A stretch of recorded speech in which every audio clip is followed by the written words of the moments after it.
আসসালামু আলাইকুম। সীতাকুণ্ড গুলিয়াখালী সমুদ্র সৈকত আমরা 4 বন্ধু মিলে একটু ঘোরাফেরা করার জন্য আসলাম। তো এখানে এসে মনে খুব শান্তি লাগলো। চারদিকে ওয়েদারটা খুব সুন্দর।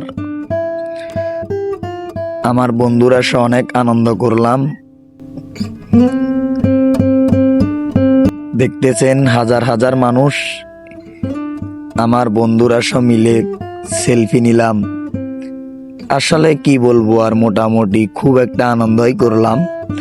আপনারাও চাইলে আসতে পারেন, খুব ভালো লাগবে। আসসালামু আলাইকুম।